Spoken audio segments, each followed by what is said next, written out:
ព្រះករុណាព្រះបាទសម្ដេចព្រះបរមនាថនរោត្តមសីហមុនីព្រះមហាក្សត្របានប្រោសព្រះរាជទានគ្រឿងឥស្សរិយយសជូនក្រុមការងារសាងសង់វិមានរដ្ឋធម្មនុញ្ញចំនួន82រូប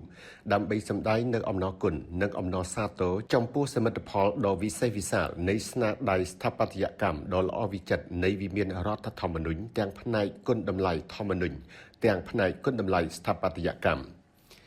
ពិធីបំពាក់គ្រឿងឥស្សរិយយសត្រូវបានរៀបចំឡើងនៅថ្ងៃសុក្រទី7ខែមីនាឆ្នាំ2025ក្រោមអធិបតីភាពលោកកតេនីតិកោសលបណ្ឌិតអឹមឈុនលឹមប្រធានក្រុមប្រឹក្សាធម្មនុញ្ញនាឱកាសនោះលោកកតេនីតិកោសលបណ្ឌិតអឹមឈុនលឹមបានសម្ដែងមោទនភាពក្រៃលែងដែលបានរួមធ្វើការងារជាមួយក្រុមការងារដែលស្ថិតក្រោមការដឹកនាំរបស់លោកបណ្ឌិតលីរស្មីជាក្រុមការងារដែលមានគ្រប់សមាសភាពប្រកបដោយចំណេះជំនាញក្បួនខ្នាតពិតប្រាកដមានការទទួលខុសត្រូវនិងឆន្ទៈខ្ពស់ក្នុងការបំពេញតួនាទីដោយចេះបូករួមទេពកោសល្យបញ្ញាញាណនិងពេលវេលារៀងខ្លួនទើបអាចធ្វើឲ្យសម្រេចបាននៅស្នាដៃស្ថាបត្យកម្មនៅលើវិមានរដ្ឋធម្មនុញ្ញដ៏ល្អវិចិត្រសម្រាប់ខេមរៈជំនាន់នេះនិងជាមរតកគំនិតដ៏ថ្លៃថ្លាសម្រាប់ជំនាន់តទៅមុខ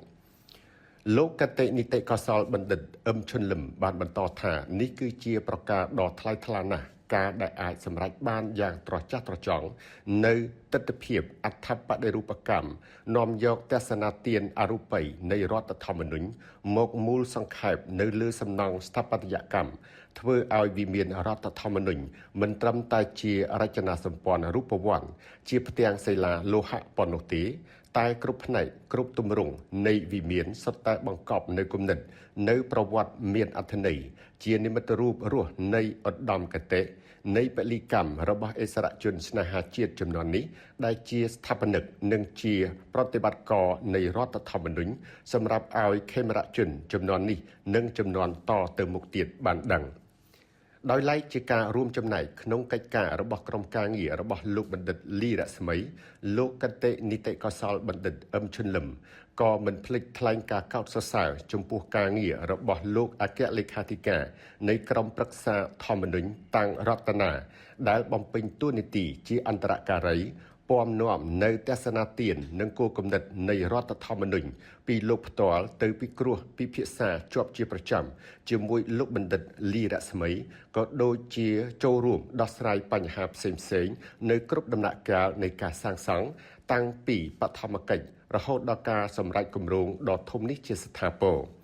ដោយពិនិត្យឃើញនៅគុណបំណាច់ដោយបានពោលពីខាងដើម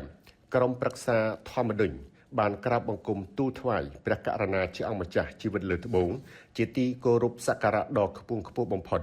សូមទ្រង់ព្រះមេត្តាប្រោសព្រះរាជទាននៅគ្រឿងឥស្សរិយយសជូនដល់លោកបណ្ឌិតប្រធានក្រុមការងាររួមជាមួយអ្នកជំនាញជាស្ថាបត្យករវិស្វករសិល្បករវិចិត្រករ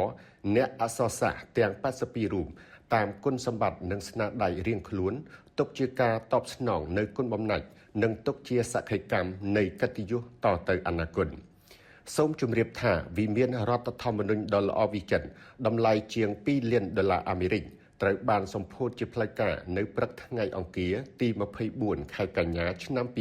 2024យ៉ាងមហោឡារិកក្រោមព្រះរាជាធិបតីភាពព្រះករុណាព្រះបាទសម្ដេចព្រះបរមនាថនរោត្តមសីហមុនីព្រះរាជពិធីប្រកបដោយក្តីសោមនស្សរីករាយយ៉ាងក្រៃលែងនេះក៏មានការអញ្ជើញចូលរួមអមព្រះមហាក្សត្រពីសំណាក់សម្ដេចតេជោហ៊ុនសែនប្រធានព្រឹទ្ធសភាកម្ពុជាសម្ដេចធិបតីហ៊ុនម៉ាណែតនាយករដ្ឋមន្ត្រីនៃព្រះរាជាណាចក្រកម្ពុជាលោកជំទាវបណ្ឌិតពេជ្រច័ន្ទមុនីហ៊ុនម៉ាណែតលោកកតេនីតិកោសលបណ្ឌិតអឹមឈុនលឹមសមាជិកាព្រឹទ្ធសភារដ្ឋសភារាជរដ្ឋាភិបាលភ្ញៀវបរទេសជាឯកអគ្គរដ្ឋទូតរដ្ឋទូតប្រទេសជាមិត្តប្រចាំនៅកម្ពុជាព្រមទាំងមន្ត្រីរាជការកងកម្លាំងប្រដាប់អាវុធយ៉ាងច្រើនកុះករវិមានរដ្ឋធម្មនុញ្ញត្រូវបានក្រុងពាលីបញ្ចុះបឋមសិលាសាងសង់នៅថ្ងៃទី12ខែមិថុនាឆ្នាំ2023ហើយរួចរាល់ជាស្ថាពរនៅថ្ងៃទី9ខែកញ្ញាឆ្នាំ2024ដោយប្រើរយៈពេលប្រមាណ14ខែ វិមានរដ្ឋធម្មនុញ្ញមានកម្ពស់ពីទ្រនាប់ខ្សាច់ដល់កំពូលត្រីសូសរុប 23.4 ម៉ែត្រ និងមានទម្ងន់សរុបប្រមាណ 112.99 តោន ត្រូវបានសាងសង់លើផ្ទៃដីទំហំ 2.380 ម៉ែត្រក្រឡា សង់បែរមុខទៅទិសខាងកើត។